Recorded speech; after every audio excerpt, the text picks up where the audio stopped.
ubur-ubur ikan lele. Si Jamal PDKT hadir le. Ayo nonton si Jamal PDKT. Memang oke. Ayo do nonton cah.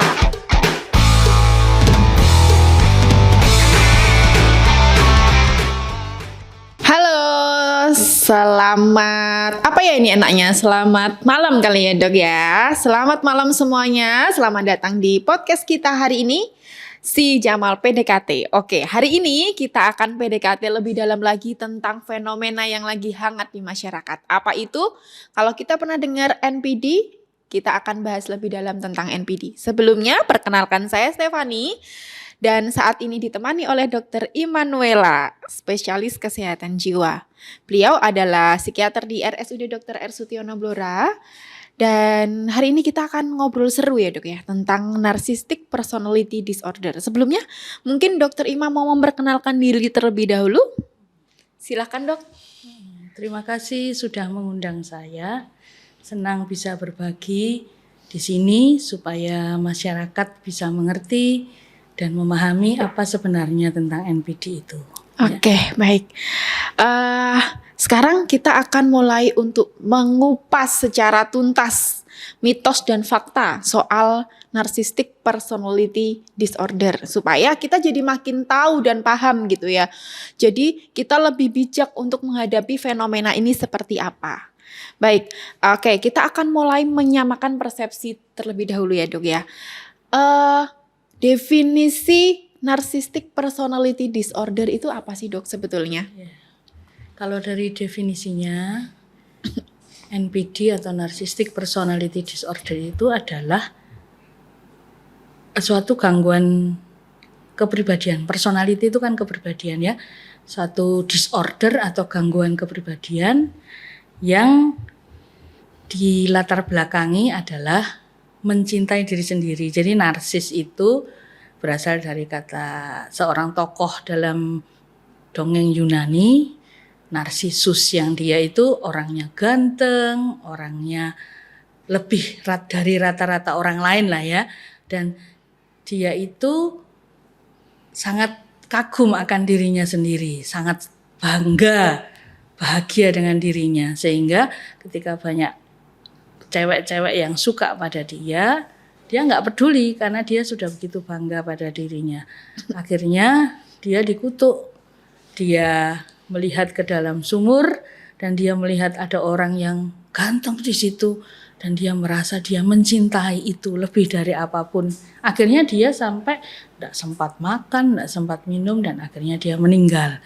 Makanya itu dipakai sebagai istilah narsis itu tadi, yaitu mencintai diri yang berlebihan. Jadi keinginan orang untuk bangga, dikagumi, ya kan, percaya diri yang berlebihan. Dan rasanya pokoknya dia ini pengen jadi pusat perhatian, di mana dia orang yang baik, orang yang hebat, orang yang sukses dalam karir, dalam kehidupan sehari-hari, dan mungkin juga dalam materi. Nah, ini bukan seperti sifat-sifat narsis, kan kadang-kadang gitu, narsis gitu kan dibilang, bukan seperti itu. Karena narsis yang diistilahkan itu kadang-kadang orang yang suka pamer. Orang yang suka pamer tidak selalu NPD, ya kan? Karena ya kalau pamernya hanya suka pamer baju baru, atau dia suka pamer potongan rambut baru, atau HP baru, tidak selalu NPD. Karena NPD itu lebih dari itu. Oke, baik gitu ya dok. Berarti kalau misalnya kita menghadapi orang yang terlalu percaya diri gitu, tidak selamanya dia NPD gitu ya. Gitu. Bukan cuman soal pamer aja gitu ya dok. Betul. Oke, baik. Nah setelah kita tahu nih definisinya, ternyata di balik narcissistic personality disorder itu ternyata ada kisah yang seperti itu gitu. Nah, sekarang kita akan membahas nih mitos-mitos apa saja sih yang sering ada di masyarakat gitu. Jadi, apa ya kira-kira mitos yang paling sering muncul di masyarakat itu apa, Dok? Ya. Berarti semua orang itu ada mitos yang mengingatnya semua orang NPD itu gangguan, misalnya gitu ya. Lah, harus bisa dibedakan. Ketika kita mengatakan orang itu NPD, berarti dia memang sudah disorder. Oke, terganggu, ya kan ya.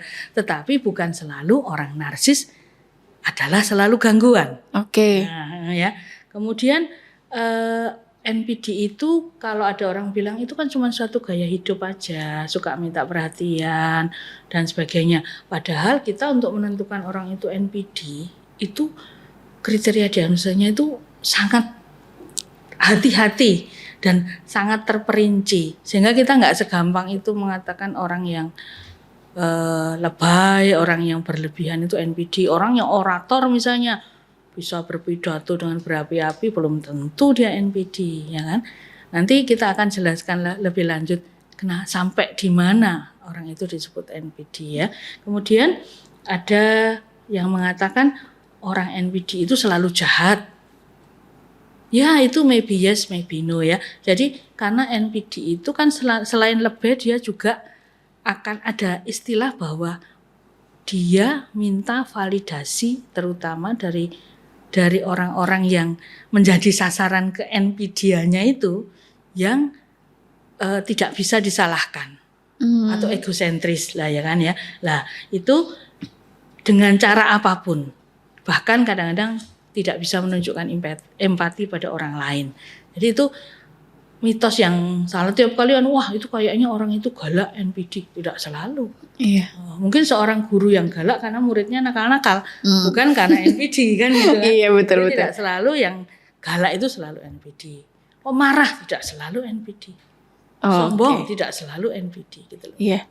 Yang kayak misalnya dikit-dikit nyalain orang lain dan merasa kalau aku nih yang paling benar itu belum tentu dia NPD gitu ya Dok. Nah jadi Sobat Sehat semuanya hati-hati sekali gitu. Kita nggak bisa nih asal-asalan aja bilang wah ini kayaknya NPD nih. Cuman gara-gara misalnya dia tipikalnya nih kalau di tempat kerja suka banget nih nyalain orang lain. Terus merasa dirinya aku nih paling berjasa di kantor gitu ya. Kayaknya tidak bisa kita nggak bisa segampang itu gitu ya untuk mengatakan bahwa orang lain atau orang itu tuh kayaknya NPD. Nah, kalau kita udah tahu nih mitos dan faktanya seperti itu, sekarang apa sih yang menjadi faktor penyebab NPD, Dok? Ya, NPD sendiri sebagai sebuah disorder ya, itu pasti merupakan akumulasi dari berbagai situasi dan kondisi yang melatar belakangi. Misalnya satu, adanya faktor genetik. Anak-anak yang dilahirkan dalam keluarga yang narsis semua atau NPD semua ya itu punya tendensi untuk menjadi NPD. Kemudian ada juga yang pergaulan. Ya. Di dalam pergaulan bersama dengan orang-orang yang punya mungkin privilege yang lebih ya misalnya dengan orang-orang yang hebat, orang-orang yang kaya, orang-orang yang punya kedudukan itu bisa merangsang NPD. Terus kadang-kadang juga yang membuat orang jadi NPD itu mungkin pola asuh juga. Terlalu memanjakan. Ada anak-anak yang maaf ya mungkin dalam suku-suku tertentu yang anak ini apalagi anak laki-laki tidak boleh dimarahi, tidak boleh disalahkan atau apapun yang dilakukan it's okay, itu sebuah kebenaran harus diterima.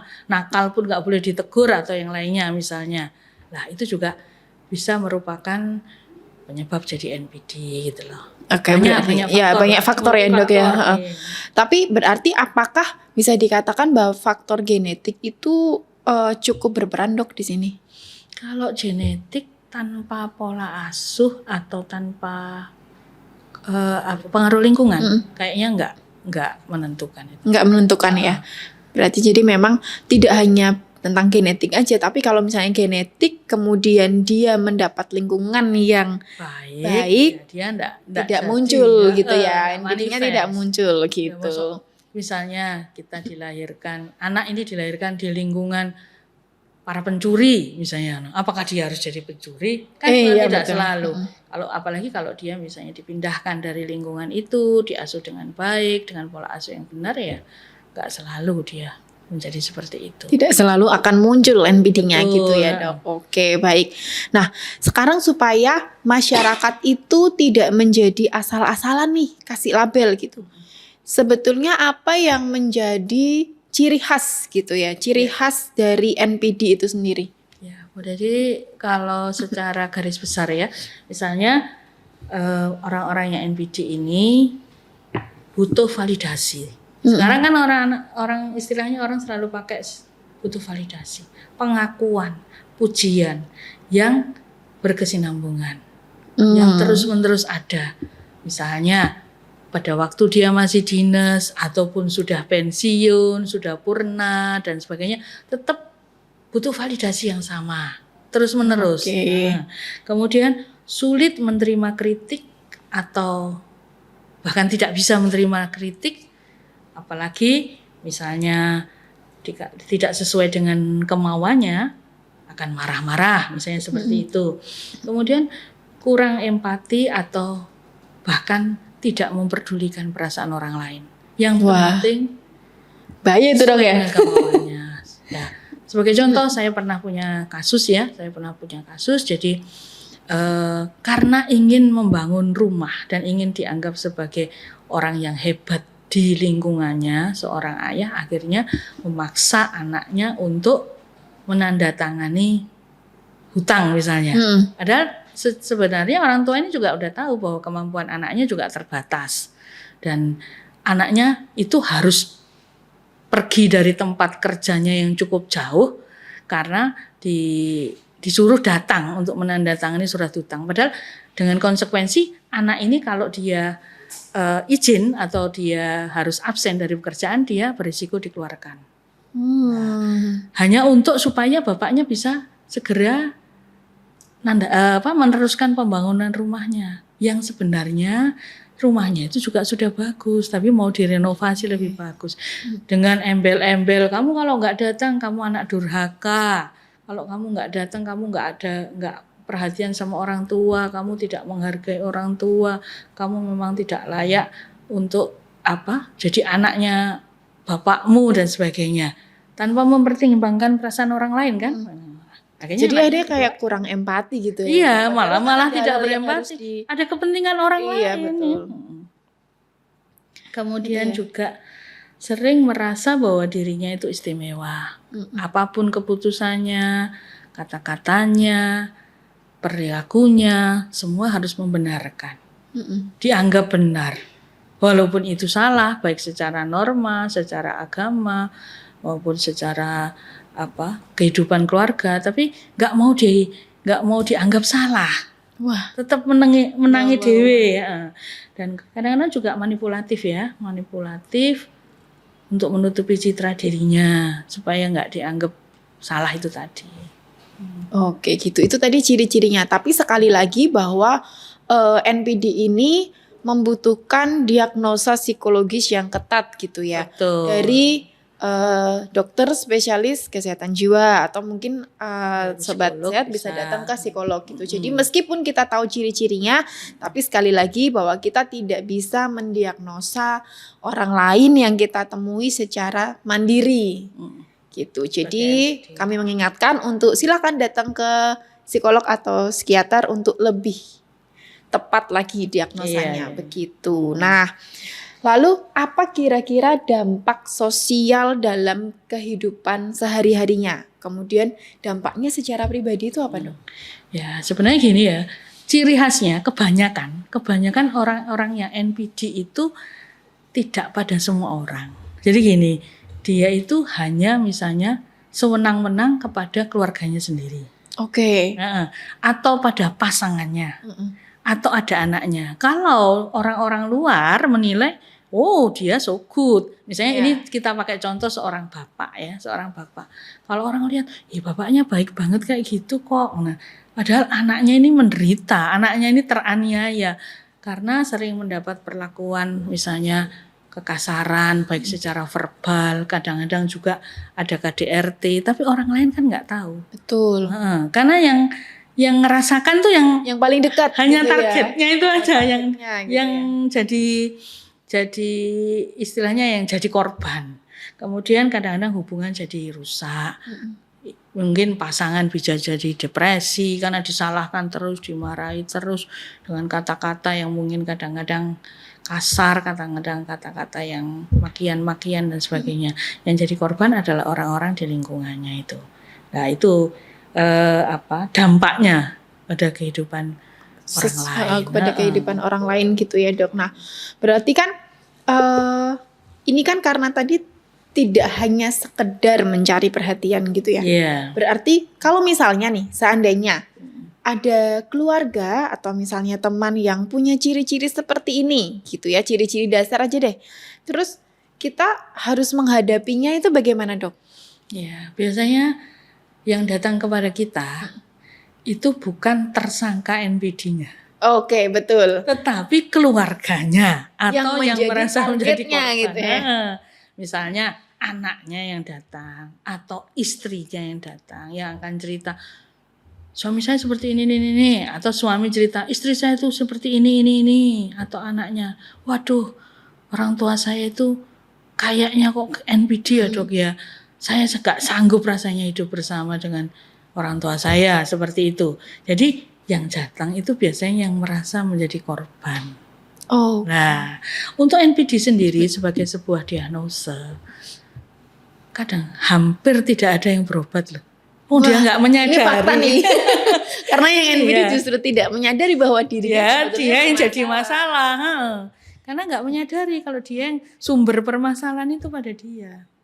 Nah, jadi sulit kalau ditanya gimana ngobatinya. Loh wong orangnya nggak sadar kalau dia perlu diobati. Nah, itu dia yang susah. Sekarang kalau dari kita memang untuk sekali lagi ya seperti tadi dikemukakan sebelumnya, untuk memutuskan atau memberikan diagnosa atau labeling bahwa yang bersangkutan NPD itu memang memerlukan pemeriksaan yang teliti ya. Kemudian sebenarnya kalau yang datang adalah keluarganya, ya nanti keluarganya yang diajari untuk bagaimana menghadapi orang tua, pasangan atau keluarga yang NPD ini. Jadi dia diajari, justru yang diobati atau diajari. Justru yang diajari survive itu adalah orang-orang sekelilingnya di gitu ya dok ya. Oke, baik. Nah, oke, ini terakhir ya. Sebelum kita menutup podcast kita kali ini, tips terakhir dari dokter untuk para pendengar khususnya tentang narcissistic personality disorder. Yeah. Ada tips nggak dok? Iya, ya tadi itu ya. Karena kita tahu bahwa yang bersangkutan jarang untuk mengobatkan dirinya, makanya kita yang harus aware ya terhadap lingkungan. Jadi kita aware, misalnya ada tetangga yang berlebihan, kalau marah-marah kasar terhadap keluarganya. Nah, itu kita dekati keluarganya. Sebenarnya ada apa sih? Atau kenapa kok dia menjadi seperti itu? Apakah dia NPD atau dia memang anger manajemennya ya? Jadi manajemen kemarahannya yang jelek, atau dia mungkin ada gangguan jiwa, mungkin dia schizophrenia si bapak. Ternyata atau di gangguan yang lain. Bukan NPD. Cuman dia memang ternyata dia ODGJ misalnya. Nah, itu kan harus kita aware, kita istilahnya sadar akan terjadi sesuatu di dalam lingkungan kita. Itu yang perlu. Kemudian bagi para korban NPD, supaya itu tidak berlarut-larut dan akhirnya bisa jadi para korban menjadi NPD berikutnya, atau dia akan mengalami depresi berkepanjangan, ya berobat, ya kan. Korban itu punya hak untuk berobat. Karena kalau tidak berobat akan justru menjadi pelaku yang berikutnya. Gitu. Atau dia akan jadi korban dengan depresi berkepanjangan. Malah kadang-kadang korban bisa ada kecenderungan sampai mengakhiri hidup, pengen bunuh diri karena nggak sanggup menghadapi si NPD. Iya. Oke. Nah, jadi. Oke, gitu ya dok ya berarti ya. Iya. Oke, baik. Menarik sekali tentang NPD ini ya dok ya. Tapi karena ini memang fenomena yang sangat baru, jadi perlu kehati-hatian yang betul-betul sangat detail dan bisa dibilang kayak sangat hati-hati gitu ya dok ya untuk kasus-kasus NPD seperti ini gitu. Jadi penting sekali untuk kita ingat bahwa NPD ini bukan cuma sekedar kayak suka minta perhatian aja gitu, atau misalnya narsis seperti biasa, itu enggak, tapi betul-betul ini gangguan yang kompleks. Jadi sangat detail, kompleks, dan dampaknya itu nyata. Seperti tadi Dokter Irma bilang, kalau misalnya nggak survive dan nggak diajari untuk survive, bisa-bisa malah sampai ke tindakan mengakhiri hidup seperti itu. Jadi dengan kita memahami mitos, fakta, dan kita sudah belajar sedikit gitu ya dari Dokter Irma, kita jadi lebih bisa mengetahui dan mengenali NPD itu seperti apa. Seperti itu. Jadi mari kita buka pengetahuan kita buka pikiran kita, dan jangan ragu untuk yuk kita ke profesional kalau memang diperlukan gitu ya. Karena kadang itu masih ada stigma Dok di masyarakat. Kalau datang ke psikolog atau kalau misalnya datang ke psikiater itu, wah ini pasti ODGJ nih gitu. Padahal tidak selalu seperti itu. Kadang ada beberapa problem yang memang kita selesaikan, dan ada beberapa problem yang mungkin kita perlu nih untuk dapat insight dari orang lain di luar diri kita. Seperti itu. Oke, baik, terima kasih Dokter Ima untuk Terima waktunya. kasih. Kita sudah belajar tentang NPD. Mudah-mudahan semua pendengar yang menyaksikan tayangan ini jadi makin paham, jadi makin bijak gitu ya, apa sih NPD itu yang sebenarnya, dan semoga kita selalu sehat dan kita selalu dalam lindungan Tuhan. Sampai jumpa di episode berikutnya. Salam sehat jiwa. Oke.